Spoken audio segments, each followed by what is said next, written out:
Hey pals, welcome back to the Disney Magical Mindset Podcast. My name is Ruben, your Disney Magic mentor, and I'm so glad you're here today. If you're new to this podcast, welcome. You've come to the happiest podcast on earth. This is the place where we grab a little pixie dust, mix it with some real life magic, and figure out how to build a happier life. One magical moment, thought at a time. And today, with Thanksgiving that is in full swing, and I'm ready to throw it down. How about you? I want to talk about something that honestly feels like the closest thing we still have to the old school FastPass, that Disneyland FastPass. Do you remember that? And no, I'm not talking about Genie Plus or Lightning Lane or the individual Lightning Lane or whatever it's called today and however much they're charging for it now, which is a lot. I'm talking about that Fast Pass that I see is like gratitude. And I want to talk some more about that. You know, that one upgrade that's still free, still available, and still powerful enough to completely change your experience without changing your circumstances. So, are you ready? Let's do this, because here we go. The other day, I was walking into Disneyland and there on Main Street, and I just had this moment, as I was thinking about this magic kingdom that Walt Disney built. And then I realized that he didn't do it alone. Everything we see today, when we step into Disneyland or any Disney park, the truth is that it's not there magically by itself. It's not going to just appear by itself, right? Or alone. Like there requires work and partnership and people to make the magic happen. In fact, Walt Disney once said that many hands and hearts and minds contribute to anyone's notable achievements. And you feel that the second your foot hits Main Street. Like the music wraps around you. The cast members wave like they're genuinely happy to see you. People are laughing, taking photos, sharing churros. That's one of the best, at least Disneyland snacks. I don't know if it's the same in Walt Disney World. And it just hits you, doesn't it? This place isn't magic because of one person. Although we attribute that magic to Walt Disney. The truth we know is there would be no Disneyland if it wasn't for the visionary, the dreamer, the imagination of Walt Disney. But the truth also stands that there would also be no Disneyland without Roy Disney, and there would be no Disneyland without the people who made it happen. And so while we acknowledge and recognize and honor the visionary that is Walt Disney, my hero and your hero, the truth is that it wasn't just only Walt. And Walt knew this. I mean, he said it himself. He understands that if this dream is going to happen, you've got to get people to buy into the dream. Now, here's what we have to understand. Not everybody is going to jump on the dream right away. Not everybody's going to see the dream that you have been dreaming for years and years and years. But when you believe in something with all your heart and it's so strong in your soul, other people will notice it and they will begin to start believing in the thing that you have been dreaming for so long. And this is what happens. So yes, you have your haters, you have your people who are going to jump off ship, folks that are not going to go with you. That's just part of what happens in our stories. But whenever we get to that end, whenever we get to the finish line, whenever we get to the magic kingdom, whenever we get to see the castle finally being built and formed and we look at it and now it's ready for a beautiful picture, a session with you there in front of the castle, you realize this didn't happen by itself. The magic is because of many. It's because of many people. And that's real life too. When I look back on the hardest moments of my life that I experienced, I realized that the moments that I just was ready to give up, I know that I never climbed out of them alone.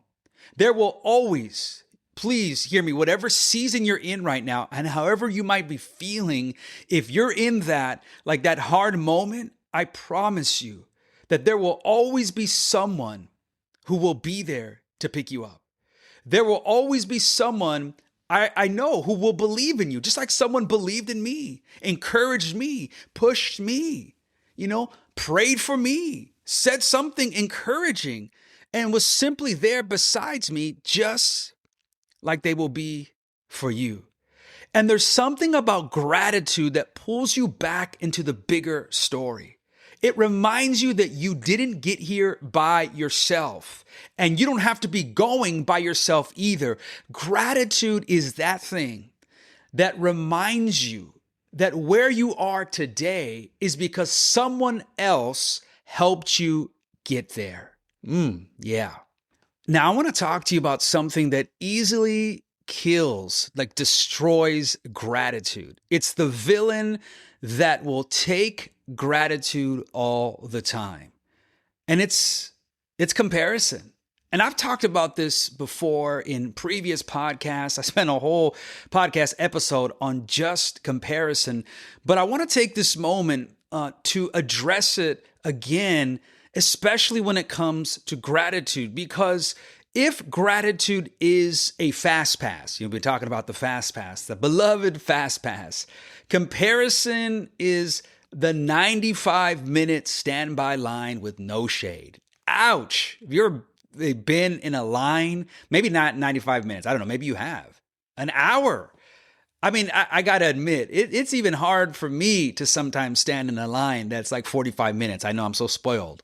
But I look at the app and I'm like, if it's 30 minutes or below, that's what we're going to go on, and it doesn't always happen, but which is why I always go on Peter Pan, either at rope drop or like at the last ride of the night, especially if I'm closing the park. But let's talk about comparison, because as you know, comparison convinces you you're behind. That's what it does. It tells you someone else is winning faster. Comparison whispers that your life is somehow less than. But here's the thing. The more, and this is what is going to destroy the villain of comparison. I'm telling you right now, this is where you become the hero right here. The more grateful you are for what you have, the less time you spend comparing your life to what you don't have. Ooh, my goodness. I want to say that again because that is so powerful. I need to hear it for myself too. So I'm going to say it one more time. The more grateful you are for what you have, the less time you spend comparing your life to what you don't have. You can't hold gratitude in one hand and comparison in the other, because I'm telling you, one will always push the other out. When you're grateful, your eyes naturally come back to your joy, to your journey, to your timing, to the things that you appreciate, that you value, like that just bring you happiness. It helps to quiet the noise. It softens the pressure. It frees you from the treadmill of trying to keep up with everyone else's highlight reels. Don't you get tired of that sometimes? Where you look at someone's highlight reel and it pulls you in a direction that it starts to spoil your heart. And now your heart becomes the villain. And now you start to compare and you start feeding into that comparison trap, which is always a trap. But gratitude keeps you grounded in your own magic. That's what it does, because you are the magic and the magic is in you. And this is exactly what gratitude does. So I want to encourage you with that today. I want to encourage you that the way that you are able to destroy that villain of comparison is to be more grateful, to express gratitude. It will do something. It will position you to become the hero of your story and make your story worth reading and make you happier in this life. That can be challenging. We all know sometimes that can be difficult, especially if all you're doing is looking at someone else's highlight reels instead of enjoying your highlight reel and what you have to offer and the things that you bring to this magical story. Now, here's the thing most people don't realize. Gratitude isn't just a wholesome vibe. It's actually science-backed magic. In fact, research has shown that gratitude boosts emotional well-being, strengthens social connections, improves sleep, which we all can improve on our sleep, I'm sure, lowers depression risk, and even supports cardiovascular health. Yes, gratitude literally helps your heart. Just like being in a Disney park. Okay, man, that's a great combination right there. And what blows my mind is that all those benefits come from something so simple. Noticing what's good. Just taking a moment to slow down and appreciate things. And so that's why I want to talk about the FastPass, and I want to make that connection and introduce you to the gratitude FastPass. Because if you grew up in the era of the paper FastPass, raise your hands, even though I can't see you, the tickets, man, those things felt like treasure. In fact, you may have some in your possession right now, and you slide your ticket in and it would spit out a return time, and suddenly the whole day felt lighter. Yep, it was the best. You didn't now you still had to wait, and you still had crowds, and you still had some of the chaos, especially on busy days. But the FastPass changed your experience of waiting. It actually did something to you. You knew that you still had to wait outside of the line to get into the ride. Like you weren't just going to jump on right away. However, it just did something to you mentally, emotionally, right? It just felt good. And I'm telling you, gratitude is the same thing. It doesn't erase lines or delays or long seasons in life. That'd be great if the FastPass did that, right? Or if gratitude did that. We know it doesn't, but it changes how you experience them. This is the key. This is the pivot. This is the distinction. It doesn't erase the lines or the delays, but it changes how you experience them. It gives you perspective. It gives you patience. It gives you permission to enjoy the moment you're in instead of obsessing over the moment you're not in yet. And so many people continue to obsess over the moment that they're not in yet that they can't enjoy today. They can't enjoy. Can you imagine you get the FastPass and you're complaining because now you have to wait? Now you can't, now you have to wait. And so instead of enjoying something else for the time being, remember, we're talking about the FastPass now, while you're waiting for your FastPass return time, you're complaining. And you're like, well, I wanted to go right away. And now the benefit of the FastPass is you get to enjoy other things. You get to go on a different ride. You get to go in shops. You get to go take your photos with Mickey Mouse. I mean, it's so magical when you think about the power of the FastPass. And I'm here to tell you that's the same thing with the power of gratitude. But let's be honest for a second. I realize that not every day is going to feel magical, right? Not every day are you going to be able to be in a Disney park. Which is why, again, I want to remind you that coming in January, I'm working now on the Disneyland Mindset, this online workshop that I can't wait to unveil. Super excited for that. But I also realize, because we're going to talk about that, how do you experience that Disneyland, the feeling, the emotion, the joy when you're not in a Disney park? And so I get it. Like some days it's not going to feel magical. And some days you feel like you finally make it to the front of the line and then the ride breaks down. We've all had that before. That's like life sometimes, right? The lights come on, the announcement plays, and suddenly you're thinking, yep, of course. That's exactly what happens all the time. Like you feel that way. So what do you do then? Like what do you do when gratitude doesn't show up naturally? When your mood is heavy, your patience is thin, and the last thing you feel like doing is being thankful. What do you do? Here's what I've been telling you. You are the magic because the magic is in you. So when you don't feel like it and in that moment, or it doesn't come and doesn't show up naturally, here's what you do. You create gratitude intentionally. You make it a habit. You build it into your story. And the easiest way to do that is by asking yourself a few simple questions. I found these questions about how to create gratitude on the Harvard Medical School. It was a published article. I wanted to share that with you. And here's what they said. Here's the questions. Number one, What happened today that was good, even if it was tiny? Number two, what am I taking for granted that I can appreciate today? Number three, what people in my life am I grateful for? Number four, what book, movie, show, or random clip moved me recently and why? And number five, what am I genuinely looking forward to this week or month? And last, what's the kindest thing someone's said or done lately? Answer even one of those questions and something inside you shifts. It's like your inner monorail glides back into the right track again. The FastPass actually worked. The gratitude FastPass worked. And it doesn't demand perfection. It just invites you to pay closer attention. All right, as we come to a close, those are powerful questions that you can ask over and over and over again to evoke gratitude, right? To create it.